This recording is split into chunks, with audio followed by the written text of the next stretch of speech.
नमस्कार मंडळी, welcome back. तर आज आपण बघणार आहोत रव्याचे वडे। अगदी सिंपल आणि साधी रेसिपी आणि तुम्हाला नक्कीच आवडेल। सो नक्की आपला ब्लॉग शेवटपर्यंत बघा। तर इथे मी घेतलेला आहे 1.5 कप पाणी। 1.5 कप पाणी आपल्याला एक उकळी येईपर्यंत छानपैकी उकळून घ्यायचे। त्यानंतर त्याच्यामध्ये टाकायचे अर्धा चमचा मीठ आणि ते व्यवस्थित मिक्स करायचे आपल्याला। त्यानंतर आपल्याला त्याच्यामध्ये टाकायचे 1 चमचा चिली फ्लेक्स। ह्याच्यामुळे जो पदार्थ आहे तो दिसायला खूप छान दिसतो आणि चवीला सुद्धा छान होतो। तर इथे मी 1 चमचा चिली फ्लेक्स टाकल्यानंतर थोडीशी अजून उकळी येऊन दिली आहे। उकळी आल्यानंतर आपल्याला त्याच्यामध्ये टाकायचे एकदम बारीक किसलेलं अद्रक। ते पण आपल्याला छानपैकी मिक्स करून घ्यायचे। ते मिक्स करून झाल्यानंतर जर तुम्हाला त्याच्यामध्ये लसूण आवडत असेल तर तुम्ही टाकू शकता, अदरवाइज स्किप करा, मी नाही टाकलेला।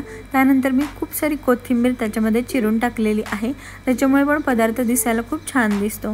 टेस्टसाठी मी याच्यामध्ये टाकलेलं आहे अर्धा चमचा जिरं आणि हे सगळं आपल्याला छानपैकी उकळून घ्यायचे हार्डली 1 ते 2 जर तुमच्याकडे चिली फ्लेक्स अवेलेबल नसतील किंवा तुम्हाला आवडत नसेल तर तुम्ही हिरवी मिरची वापरली तरी सुद्धा चालते, कारण हिरवी मिरचीने सुद्धा छान फ्लेवर येतो। जर तुम्हाला याच्यामध्ये अजून काही भाज्या टाकायच्या असतील जसं की शिमला मिरची, गाजर वगैरे तरी सुद्धा चालेल, त्याने सुद्धा टेस्ट पण छान लागते आणि भाज्या सुद्धा खाल्ल्या जातात। इथे मी 1 चमचा कुकिंग ऑइल त्याच्यामध्ये टाकलेला आहे आणि त्यानंतर मी त्याच्यामध्ये टाकणार आहे रवा। तर इथे 1.5 कप पाण्यासाठी मी 1.5 कप वाटी रवा घेतलेला आहे आणि तो रवा आपल्याला छानपैकी त्या पाण्यामध्ये मिक्स करून घ्यायचा आहे। आणि त्यानंतर आपल्याला याच्यामध्ये काही टाकायचं नाही आहे, कारण ऑलरेडी आपण सगळ्यात आधी मीठ टाकून घेतलेलं आहे आणि तिखटपणा येण्यासाठी आपण चिली फ्लेक्स सुद्धा टाकलेले आहेत। रवा टाकल्या एक गोष्ट लक्षात ठेवायची की ते पटपट मिक्स करायचं, कारण रवा लगेच पाणी शोषून घेतो। त्याच्यामुळे जेवढं व्यवस्थित तुम्हाला मिक्स करता येईल तेवढं व्यवस्थित मिक्स करा, कारण मग ते सगळं एकजीव होतं आणि त्याची जी टेस्ट आहे ती सिमिलर येते। तर इथे मी छानपैकी सगळं मिक्स करून घेतलं आणि थोडंसं थंड झाल्यानंतर, म्हणजे एकदम थंड करू नका, थोडंसं थंड झालं असं वाटल्यानंतर आपल्याला पुढची प्रोसेस करायची। तर इथे व्यवस्थित रवा जो आहे तो शिजलेला आहे आणि थोडं मीडियम थंड सुद्धा झालेलं आहे। तर आता मी ते छानपैकी जे मिश्रण आहे ते छान मळून घेणार आहे। तर इथे मी एक प्लेट घेतलेली आहे आणि त्या प्लेटमध्ये मी हे जे सगळं मिश्रण आहे ते काढून घेणार आहे। ही जी डिश आहे ही इन्स्टंट होते आणि काहीतरी वेगळं खायला सुद्धा आपल्याला छान वाटतं आणि खरंच सगळ्यांना आवडेल, म्हणजे लहान मुलांपासून मोठ्यांपर्यंत सगळ्यांना आवडेल अशी ही डिश आहे। तर इथे मी जे सगळं मिश्रण आहे ते एका प्लेटमध्ये काढून घेतलं आणि एकदम थंड जर केलं तर नंतर तुम्हाला हे थोडं मळायला अवघड जाईल किंवा आपण जे वडे करणार आहोत ते वडे करायला थोडंसं डिफिकल्ट जातं। त्याच्यामुळे थोडंसं थंड झाल्यानंतर त्याच्यामध्ये पुन्हा एकदा 1 चमचा आपल्याला कुकिंग ऑइल टाकायचं आहे आणि हाताला सुद्धा थोडंसं ऑइल लावून मग ते आपल्याला जे सगळं मिश्रण आहे ते एकदम मिक्स करून घ्यायचं आहे।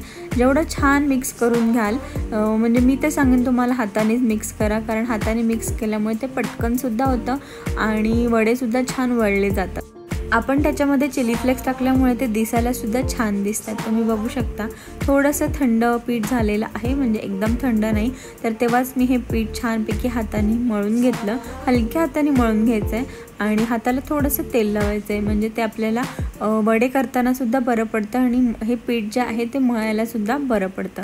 तर इथे पीठ छानपैकी मिक्स करून झालेलं आहे आणि थोडंसं हलक्या हाताने आपल्याला मेदूवड्यासारखी शेप देऊन वडे त्याचे करून घ्यायचे। असे वडे तुम्ही तयार करून फ्रीजमध्ये अगदी 4 ते 5 दिवसांसाठी सुद्धा ठेवू शकता आणि फ्रीजरमध्ये अगदी 15 ते 20 दिवसांसाठी असे वडे राहतात।